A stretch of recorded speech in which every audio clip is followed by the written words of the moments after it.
Hello student, आज हम लोग बीएससी फर्स्ट ईयर के फर्स्ट सेमेस्टर में जो टॉपिक देखेंगे वो क्या है, पेरोक्सीसोम। पेरोक्सीसोम जो है वो किससे संबंधित है? हाइड्रोजन पेरोक्साइड के मेटाबॉलिज्म से संबंधित है। तो जब लीवर और किडनी सेल का फ्रैक्शन किया गया, यानी लीवर और किडनी सेल के सेल फ्रैक्शन जब किया गया तो उनमें देखा गया लाइसोसोम के अलावा और भी छोटे छोटे माइक्रो बॉडीज़ पाई गई, यानी छोटी छोटी कणिकाएँ पाई गई, और इन्हीं कणिकाओं को क्या बोला गया? पेरोक्सीसोम बोला गया। ये पेरोक्सीसोम जो है वो इसमें 4 तरह के एंजाइम्स पाए जाते हैं, और यही इनमें से जो 3 एंजाइम हैं वो क्या काम करते हैं? जो हाइड्रोजन पेरोक्साइड है उनका निर्माण कर देते हैं, और जो चौथा एंजाइम है वो क्या काम करता है, यानी कैटालेस जो है वो क्या काम करता है? इनको नष्ट करता है। तो पेरोक्सीसोम जो है वो किससे संबंधित है? हाइड्रोजन पेरोक्साइड के मेटाबॉलिज्म से संबंधित है। ये लीवर और किडनी सेल के अलावा जो है प्रोटोजोअन या ईस्ट कोशिकाओं में या हेयर प्लांट के सेल्स में भी पाया जाता है। तो जो प्लांट सेल्स में पेरोक्सीसोम्स पाए जाते हैं उनके एंजाइम डिफरेंट होते हैं, यानी अलग प्रकार के होते हैं। तो इसलिए प्लांट में उनमें क्या होता है? ग्लाइऑक्सिलेट एंजाइम्स होते हैं, उन ग्लाइऑक्सिलेट साइकिल के एंजाइम्स होते हैं, इसलिए उन्हें प्लांट में क्या बोला जाता है? ग्लाइऑक्सीसोम बोला जाता है। और एनिमल में इन्हें क्या कहते हैं? पेरोक्सीसोम कहते हैं। तो प्लांट में पेरोक्सीसोम्स नहीं पाया जाता है, वहाँ पे क्या पाया जाता है? ग्लाइऑक्सीसोम पाया जाता है। तो जब चूहे की लिवर सेल का फ्रैक्शन किया गया तो उनमें जो है माइक्रोबॉडीज़ पाई गई, और वो माइक्रोबॉडीज़ जो थी वो क्या थी? पेरोक्सीसोम कहलाई। इनकी जो ओरिजिन हुई है वो किससे होती है? एंडोप्लाज्मिक रेटिकुलम से होती है। तो आज हम लोग देखते हैं पेरोक्सीसोम के डिटेल से स्ट्रक्चर और उनका फंक्शंस और उनके एंजाइम्स के बारे में आज हम लोग डिस्कस करते हैं। तो पेरोक्सीसोम्स क्या है? ये लीवर और किडनी सेल्स में पाए जाने वाली माइक्रो बॉडीज़ होती है। ये माइक्रो बॉडीज़ जो है वो कैसी होती है? यानी सघन होके, यानी छोटी छोटी माइक्रो बॉडीज़ हैं, सिंगल मेम्ब्रेन से घिरी हुई होती हैं। ये इस तरह से माइक्रो बॉडीज़ छोटी छोटी गोलिकाएं होती हैं जो एक सिंगल मेम्ब्रेन से घिरी होती हैं। इनमें बहुत सारे एंजाइम्स पाए जाते हैं, और वो एंजाइम्स जो है क्या होते हैं? जो कणिकादार ग्रैन्यूल्स पदार्थ जो होता है वो बीच में आके, केंद्रक में आके इनका सघन सा एक स्ट्रक्चर बना लेता है, रचना बना लेता है। तो ये क्या हो गए? पेरोक्सीसोम हो गए। और ये क्या है? बहुत ढेर सारे इनके बीच में एंजाइम जो है वो कंसंट्रेट होके जो है वो क्या बना ले? एक ठोस रचना बना लेती हैं, डिफरेंट एंजाइम। ठीक, तो इस तरह से माइक्रो बॉडीज़ जो हैं वो लीवर और किडनी सेल्स में पाई जाती हैं। इनका जो जनरली आकार होता है वो कितना होता है? 0.3 माइक्रोन मीटर से लेके 1.5 माइक्रोन मीटर तक होता है जनरली जो पाए जाते हैं। तो इनकी जो संख्या होती है, इनकी संख्या लीवर सेल्स में देखी गई 70 से 100 तक। और लाइसोसोम्स की संख्या क्या देखी गई? लाइसोसोम जनरली 15 से 20 तक होते हैं।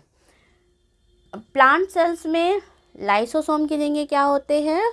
ग्लाइऑक्सीसोम होते हैं, क्योंकि उनमें क्या है? जो उनमें एंजाइम है उसके अंदर, माइक्रोबॉडीज़ के अंदर वो क्या होता है? ग्लाइऑक्सिलेट साइकिल के एंजाइम पाए जाते हैं, इसलिए प्लांट में उसे क्या बोला जाता है? ग्लाइऑक्सीसोम कहा जाता है।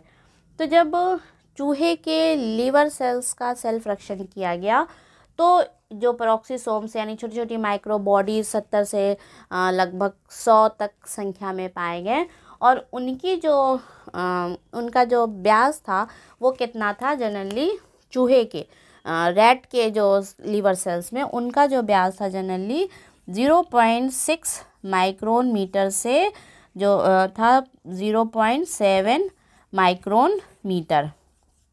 ये चूहे के लीवर सेल्स में पाए गए। तो और जनरली जो पेरोक्सिसोम्स होते हैं उनका व्यास क्या होता है, 0.3 माइक्रोन से 1.5 माइक्रोन तक होता है।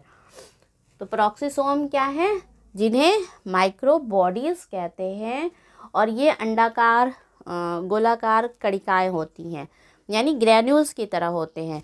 और ये क्या होते हैं, एक मेम्ब्रेन यानी सिंगल मेम्ब्रेन से घिरी हुई रचना होती है।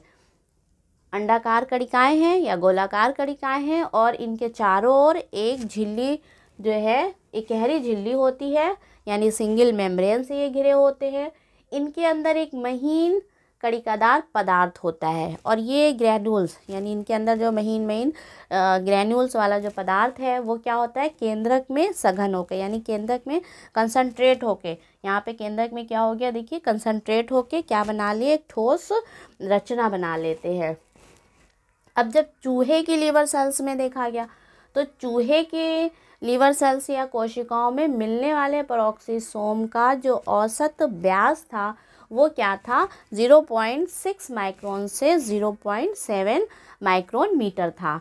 और प्रत्येक इन कोशिका में इनकी संख्या कितनी पाई गई, यानी चूहे की बात हो रही, चूहे के लीवर सेल्स में, चूहे के लीवर सेल्स में इनकी संख्या जनरली 70 से 100 तक होती है।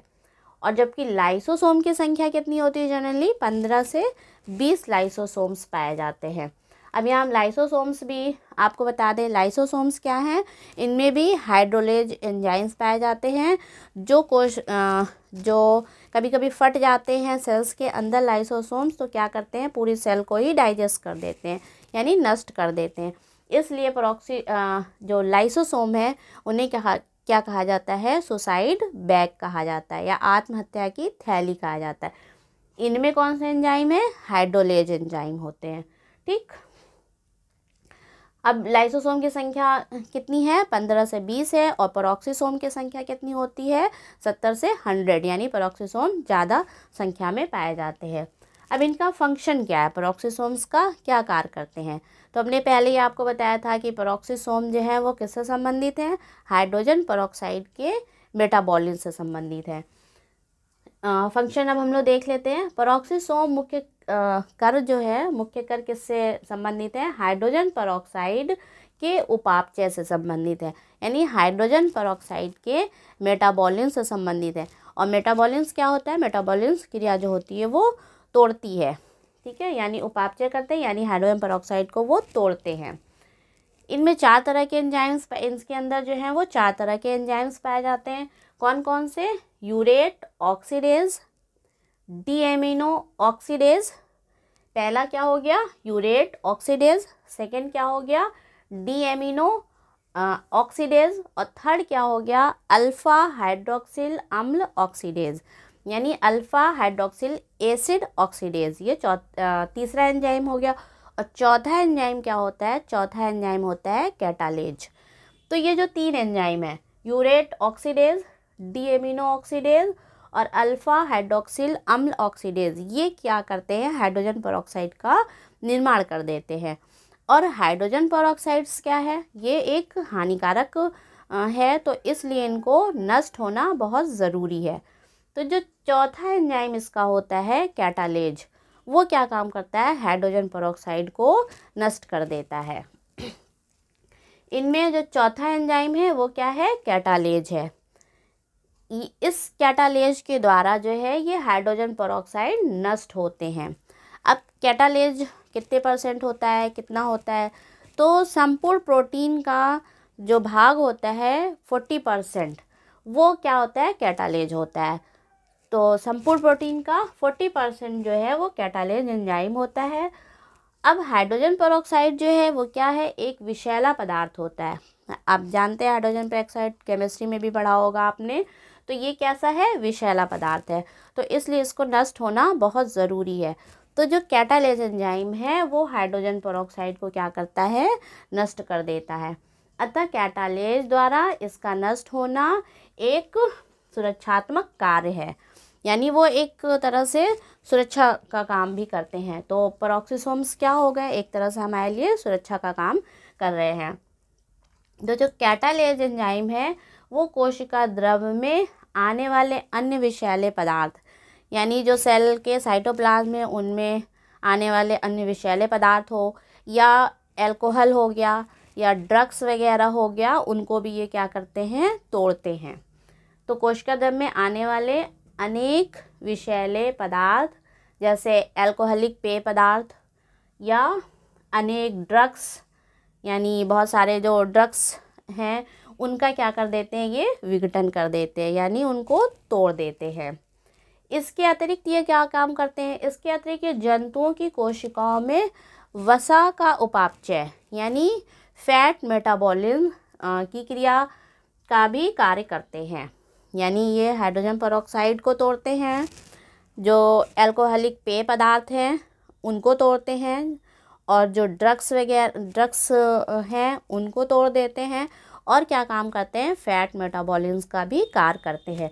तो इसलिए पेरोक्सिसोम्स क्या हैं, बहुत उपयोगी है, यानी सुरक्षात्मक ये कार्य करते हैं।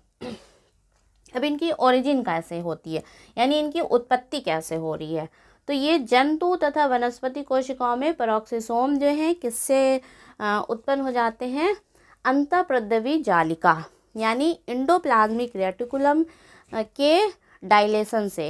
एंडोप्लाज्मिक रेटिकुलम की जो थैलियाँ हैं वो क्या हो जाती हैं, फूल के क्या होती है, टूट जाती हैं, उनसे ये प्रकट हो जाते हैं। तो किससे इनकी ओरिजिन हुई, पेरोक्सिसोम की एंडोप्लाज्मिक रेटिकुलम या अंतःप्रद्रवी जालिका से की थैलियों के किससे, डायलेशन से या विस्फारों से, यानी वो फूट के जो है फूट जाती हैं उनकी थैलियाँ, तो क्या बन जाते हैं, छोटे छोटे गोलिकाएं, छोटी छोटी जो है वो ग्रेन्यूल्स बन जाते हैं, जो क्या कहलाते हैं, पेरोक्सिसोम कहलाते हैं।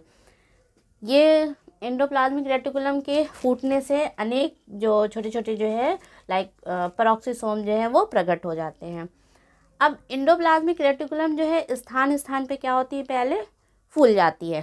यानी एंडोप्लाज्मिक रेटिकुलम आपको याद होगा कैसे थे, इस तरह से एंडोप्लाज्मिक रेटिकुलम आपने देखा होगा, ये एंडोप्लाज्मिक रेटिकुलम है। तो ये क्या कर रहे हैं, स्थान स्थान पे, मान लीजिए यहाँ पे एंडोप्लाज्मिक रेटिकुलम है, ये इस तरह से फूल गई, फिर यहाँ पे ये फूल गई, इस तरह से यहाँ पे ये फूल गई, और फूल के यहाँ से ये ऐसे कट गई, तो ये छोटी छोटी यहाँ से ये कट गई, तो ये इस तरह से छोटी छोटी गोलिकाएं जो है वो प्रकट हो जाती हैं। अब इनमें जो है वो क्या इकट्ठा हो जाता है, इस फूले हुए पदार्थ में, इस जो फूले हुए छोटी छोटी गोलिकाएं हैं उनमें जो है वो एक तरह का पदार्थ इकट्ठा हो जाता है। कौन कौन से, यही urate oxidase, deamino oxidase, alpha hydroxyl अम्ल ऑक्सीडेज और कैटालेज। इन एंडोप्लाज्मिक रेटिकुलम जो है जो फूट गई हैं तो वो क्या करेंगे आपस में, यानी ये गोलिकाएं कभी कभी क्या है आपस में मिलके और धीरे धीरे बड़ी भी हो जाती हैं। पेरोक्सिसोम, इन्हीं गोलिकाओं को क्या बोला गया, पेरोक्सिसोम बोला गया था। तो यही पेरोक्सिसोम धीरे धीरे बढ़कर 4 से 5 दिन बाद स्वतः भोजिता यानी फैगोसाइटोसिस इसमें क्रिया होती है। फैगोसाइटोसिस की क्रिया की वजह से ये स्वतः जो है वो नष्ट हो जाते हैं। यानी इस तरह से वो एंडोप्लाज्मिक रेटिकुलम से बनते रहते हैं और टूटते रहते हैं। बनने से क्या होता है, इनमें, इनके पेरोक्सिसोम बनने से जो है वो हाइड्रोजन पेरोक्साइड बन जाता है, और हाइड्रोजन पेरोक्साइड जो है वो इन्हीं के कैटालेज एंजाइम है उसकी वजह से वो टूट जाता है। तो ये अन्य बाहर के जो साइटोप्लाज्म में अन्य पदार्थ के विषैले पदार्थ आ गए, अल्कोहलिक पदार्थ आ गए, ड्रग्स आ गए, तो उनको वो क्या करते हैं, विघटन कर देते हैं, यानी उनको तोड़ देते हैं। और साथ ही साथ ये क्या काम करते हैं, फैट मेटाबॉलिज्म का भी कार्य करते हैं। तो इस तरह से पेरोक्सिसोम जो है वो एक तरह से सुरक्षा का कार्य करते हैं। तो ये तो था पेरोक्सिसोम। नेक्स्ट लेक्चर में हम लोग देखेंगे राइबोसोम्स क्या होते हैं। Thank you.